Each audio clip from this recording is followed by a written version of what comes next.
आज़ाद विकासशील भारत में आपका एक बार फिर से स्वागत है। दोस्तों, पिछले 7 महीने से किसान लगातार दिल्ली, हरियाणा, पंजाब व राजस्थान के बॉर्डरों पर बैठे हुए हैं, तीनों काले कानूनों को लेके।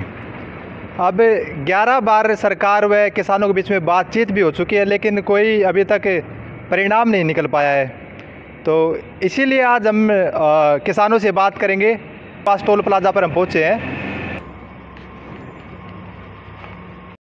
पिछले 7 महीने से इस पवित्र आंदोलन को बीजेपी सरकार छिन्न भिन्न करना चाहती है, लेकिन हमारे किसान और मजदूरों की ताकत के आगे हमने बड़ी शांति और सहयोग के साथ इस आंदोलन को इतने दिन और शुद्धता के रूप में चलाया है। इस आंदोलन की शुद्धता इस बात से साबित होती है कि पिछले 7 महीने से कोरोना काल चल रहा है, जबकि जो आंदोलन स्थल पर जितने लोग बैठे हैं, जितने किसान और मजदूर मेरे भाई बैठे हैं, कोई भी संक्रमित नहीं हुआ है। ये आंदोलन की शुद्धता है और पवित्रता है।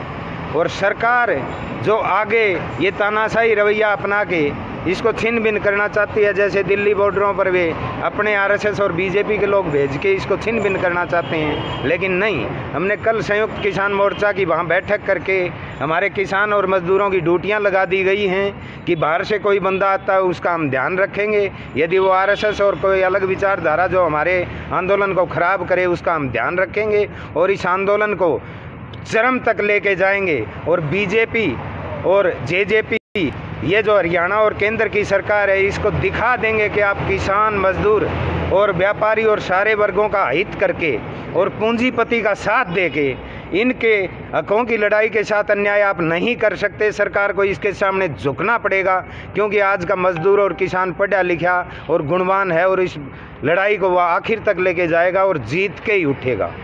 पीछे हटने का किसान और मजदूरों का कोई सवाल नहीं है, क्योंकि सरकार ने किसान और मजदूर के सम्मान के साथ ही इस लड़ाई को जोड़ दिया है। और किसान और मजदूर दो ऐसी नस्लें हैं हिंदुस्तान में जो कि सम्मान की ज़िंदगी जीने वाले हैं और अपने 20 नूई की कमाई से पैदा करके और प्रोडक्शन करके कमाने वाली कौमें हैं, तो ये पीछे नहीं हटेंगी। इसलिए मैं भारतीय जनता पार्टी सरकार और केंद्र में बैठे मोदी को ये बताना चाहूँगा और चेतावनी देना चाहूँगा कि आप जितना जल्दी इस समस्या का हल निकालेंगे उतना ही आपके लिए लाभकारी होगा, वरना एक बैठा हुआ किसान और मजदूर हिंदुस्तान की गद्दी से आपको उतारने का काम करेगा। जी बिल्कुल। तो जैसे कि आप अभी कह रहे थे कि अभी तक शांतिपूर्वक चला है, ठीक है, लेकिन देखा ऐसा जा रहा है कि जैसे कि आप MP MLA का विरोध करते हैं, काले झंडे दिखाते हैं, तो सरकार इसकी आलोचनाएं कर रही है। अभी पीछे ही स्वास्थ्य मंत्री जी का भी बयान आया था, उन्होंने ये बोला था कि भाई MP MLA को आप उनका घेराव कर रहे हो, उनकी कोटियों का घेराव कर रहे हो, उनको कहीं आने जाने नहीं दे रहे हो। तो इसके लिए वो इस चीज़ की आलोचनाएं कर रहे हैं। तो मैं आपसे जानना चाहूँगा कि ये आपकी नज़र में आप इसके बारे में क्या बोले? देखो, जो हम शांतिपूर्ण प्रदर्शन करके काले झंडे दिखा के उनका घेराव कर रहे हैं, उन प्रतिनिधियों को हमने किसान और मजदूर ने चुन के भेजा है। वो कोई और कहीं से बन के नहीं आए, या हम पर तानाशाही करने के लिए नहीं है। वो हमारी बातों को उठाने के लिए, हमारे मुद्दों को उठाने के लिए, हमारी बात को आगे पहुंचाने के लिए हैं। लेकिन उन्होंने क्या कर लिया, अपना घर भर रहे हैं और घर की 4 दीवारी में कह दें इधर जाते हैं इधर जाते हैं, भाईचारा बिगाड़ने का काम कर रहे हैं। यदि सरकार ये कहती है कि ये सही नहीं है, तो मैं सरकार से मांग करूँगा सुप्रीम कोर्ट से भी कहलवा दे ये बात, जो कि संविधान में है ये, कि अपना विरोध जो दर्ज करना है ना, विरोध प्रदर्शन करना हमारा मौलिक अधिकार है और उससे हम पीछे नहीं हटेंगे। हमें अपने अधिकार लेने आते हैं। इसलिए मैं दोबारा सरकार को चेतावनी देना चाहूँगा कि सरकार अपनी हद में रहे। सरकार किसान, मजदूर और सभी वर्गों के वोटों से चुनी जाती है, न कि कहीं और से बन के आती है। इसलिए सरकार को चाहूँगा कि इनकी बातों को सुन के इनके साथ न्याय किया जाए। ये यहाँ बैठेंगे, इन्हें अपने खेत में काम लग जाएंगे। बिल्कुल, ये बात बिल्कुल सही है कि लोकतंत्र है और लोकतंत्र में जो जनता है वही प्रतिनिधियों को चुनती है।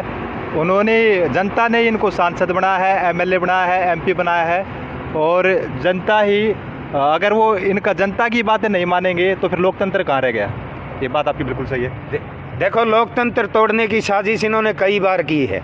इन 7 महीनों में भी 2-3 बार लोकतंत्र की जघन्य हत्या की है इन आरएसएस और बीजेपी वालों ने।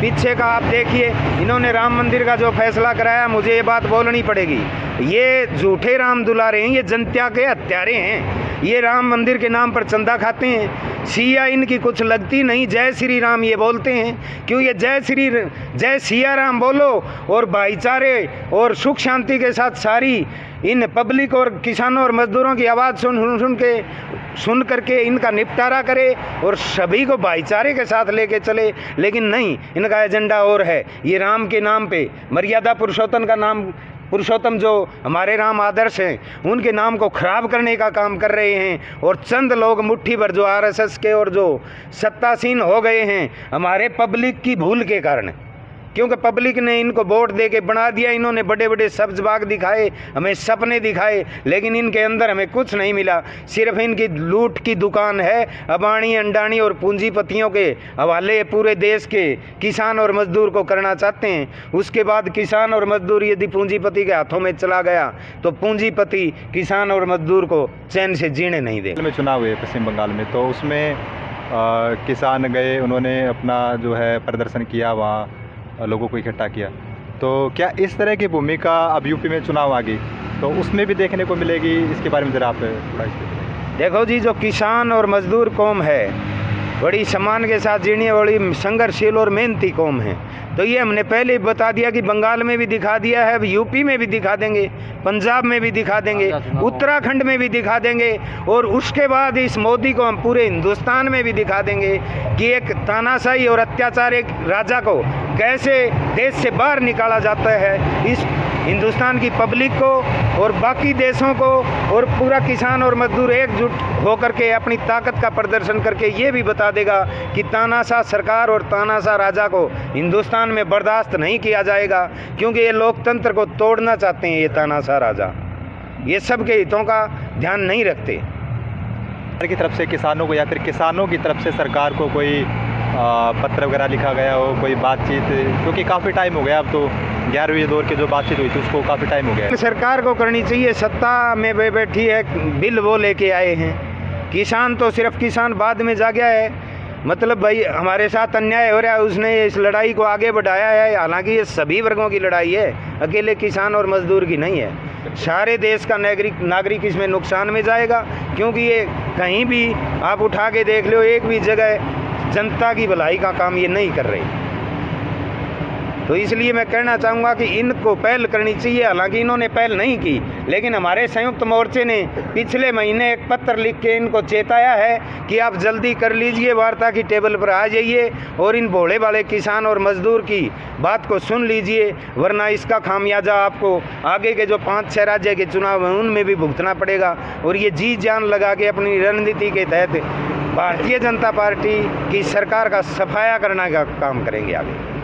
तो वो जो 1 महीने पहले आपने बताया कि पत्र लिखा गया है, क्या उसका कोई रिप्लाई मिला अभी तक? उसका कोई रिप्लाई नहीं मिला। मैं अनपढ़ और मूर्ख कहूँगा, जो हमारे मंत्री हैं, जो इसके खेती के जो मंत्री हैं, उन्होंने कहा कि किसान बात नहीं सुन रहे। आप एक बार कह के, पहले मोदी ने भी कहा था 1 काल की दूरी पर हैं किसान, उन्होंने काल की क्या? काल तो प्रधानमंत्री करेगा ना, जो हमारा राजा है। हम तो हमारे संघर्ष के लिए यहाँ बैठे हैं, हम तो इंतजार में हैं कि सरकार हमको न्योता दे। हमारे पास क्या है? कानून उन्होंने बनाए, कानून खारिज उनको करने हैं, एमएसपी का कानून उनको बनाना है। और प्रधानमंत्री न्यूनतम समर्थन मूल्य, वो अधिकतम समर्थन मूल्य नहीं मांग रहा। सबसे बड़ा आंदोलन पिछले 7 महीने से हरियाणा में और बॉर्डरों पर और पंजाब में ये 9 महीने से चल रहा है, लेकिन सरकार टस से मस नहीं हो रही, क्योंकि सरकार इस रास्ते से इसको भ्रमित करना चाहती है। सरकार ने कह दिया कि ये तो नकली किसान बैठे हैं, कांग्रेसी बैठे हैं और कोई पार्टी के लोग बैठे हैं। एक तो बीच में ये बात क्लियर करना चाहता हूँ कि किसान और मजदूर की भागीदारी नहीं है क्या हिंदुस्तान को बनाने में? बिल्कुल किसान और मजदूर की पूरी भागीदारी हिंदुस्तान को बनाने में है, इसकी सुरक्षा करने में इसके बच्चे की भूमिका है, जो कि बॉर्डरों पर लड़ाई लड़ रहा है। मजदूर और किसान का बच्चा हर पुलिस फोर्स में, आर्मी में, हर जगह पूरी ताकत दे रहा है। और मैं सरकार को चेता देना चाहता हूं कि पूरा किसान और मजदूर इस बात को समझ सकता है कि सरकार किसान के हितों पर डाका डालने का काम कर रही है। इनके कानूनों को मान लेंगे, कुछ कानून के जो टॉपिक हैं उस पर ये संशोधन कर दें किसानों के कहने से, और हमारा जो एमएसपी का मैक्सिमम स्पोर्ट्स प्राइस का जो कानून है कल ही संसद में मोदी लेके आए और उसको पास कराएं, ताकि लोगों को, मजदूरों को, किसानों को ये लगे कि मोदी किसान और मजदूर के हक में है और जो वादा ये करता है मोदी उसको निभाता है। तो कल ही स्पेशल अध्यादेश ले आके और राज्यसभा और लोकसभा का सत्र बुला के इस जो एमएसपी का कानून है उसको बुलाने का काम करे, उसको लागू करने का काम करे। उसके बाद किसानों के साथ टेबल पर बैठे और तीनों काले कानूनों में जो जो खामियां हैं उनका निपटान करने का काम करें। प्राइस भी हम तैयार हैं। प्राइस आलू छोटा रह गया, मोटा रह गया, वो खरीदने को नहीं, पहले कर लेंगे। सुरक्षा नहीं है किसान की, आप इसे बात के कहने की बात है कि गारंटी हमें दी जाए, हम यहाँ से उठ जाएंगे और हमारी खेती करेंगे और बड़े चाव और उमंग के साथ करेंगे। हम यही तो मांग रहे हैं कि हमारी खेती की सुरक्षा नहीं है। हमारा एमएसपी का कानून लागू कर दीजिए आप।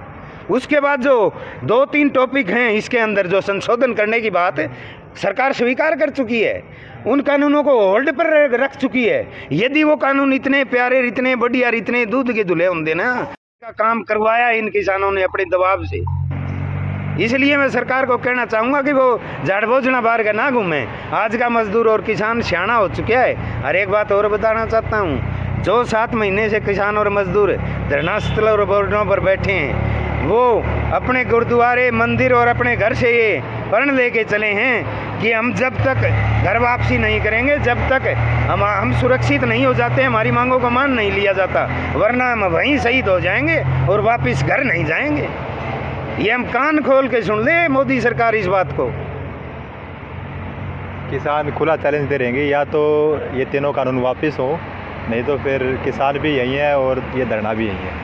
अच्छा, एक बात और पूछना चाहूँगा, जैसे कि अभी पीछे ये घटना हुई है कि एक युवक ने जो है सुनने में आया कि आग के द्वारा उनकी मृत्यु हो गई, आग लगने से। ऐसा मामला सामने आया है, लेकिन उस मामले में 2 वीडियो आ चुकी हैं, लेकिन आगे जांच का विषय है। वो किसान जांच का विषय है, लेकिन चाहता किसी के साथ अन्याय हो, क्योंकि ये तो सभी की लड़ाई अपने सिर पर उठाए खड़ा आज के दिन। बिल्कुल, हमारे साथ इतना मजदूर वो व्यापारी वर्ग नहीं है, मजदूर और किसान अकेले बैठे हैं। हम तो सभी को, व्यापारी वर्ग को, सभी वर्गों के लोगों को और कह रहे हैं कि आप आइए, देश को बचाइए, क्योंकि पूरे देश के हितों के ऊपर डाका डाल रही है ये सरकार।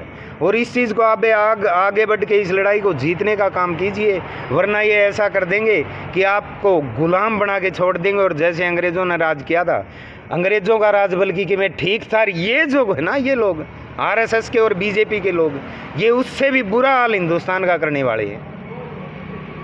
बिल्कुल सही बात है। देखो, लोकतंत्र है, 7 महीने से बैठे हैं किसान और ये गलत हो रहा है, क्योंकि और मैं वो बात क्लियर करना चाहूँगा जो बॉर्डर पर हुई है। देखो, जांच का विषय है, जांच का विषय है, जांच करेगा। किसान और मजदूर नहीं चाहता किसी के साथ अन्याय हो। उसमें अलग अलग वीडियो भी आई हुई हैं, आपने देखी हैं। एक वीडियो में ये कहा गया है, खुद जो हमारा किसान जो भाई था या मजदूर जो आसपास के एरिया का था, उसने कही है कि मेरी कुछ घर की प्रॉब्लम थी, उनकी वजह से मैंने ये काम किया है। बाकी ये जांच का विषय है और जांच के विषय में किसान और मजदूर कहीं भी अड़ंगा नहीं लगाएगा। निष्पक्ष जांच हो, दूध का दूध और पानी का पानी हो, न्याय हो। लेकिन मोदी सरकार ये कुचेष्टा ना करे कि हम धक्काशाही से एक किसान ने वहाँ शहादत दे दी इस किसान आंदोलन में और उसको वापस किसानों को इल्जामित करने का काम करे। नहीं, ये अच्छी बात नहीं है। दूध का दूध और पानी का पानी करे। यदि किसान मजदूर में से इसमें कोई दोषी है तो मैं उसका बचाव नहीं करूँगा, उसके साथ भी मतलब है जो यदि वो अन्यायी है तो उसको सज़ा मिलनी चाहिए। जो दोषी है उसको, वो सज़ा का पात्र है, उसको सज़ा मिलनी चाहिए। और तो यही सब बातें करने हम आए थे किसानों से। और भी करिए चौधरी वास टोल प्लाजा में। हाँ, और आप कोई अपनी राय रखना चाहे, बताना चाहे?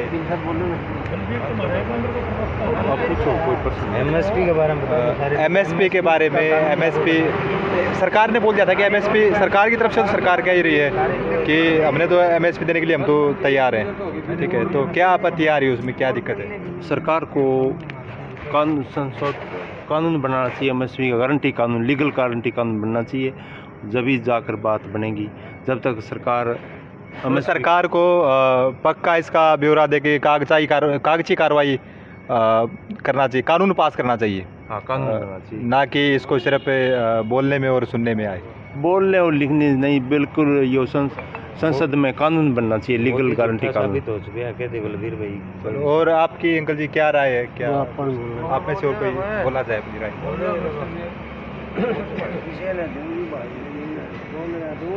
तो आप सभी का धन्यवाद, आप हमारे साथ जुड़े और आप देख रहे थे आज़ाद विकासशील भारत, और मैं भूपेंद्र।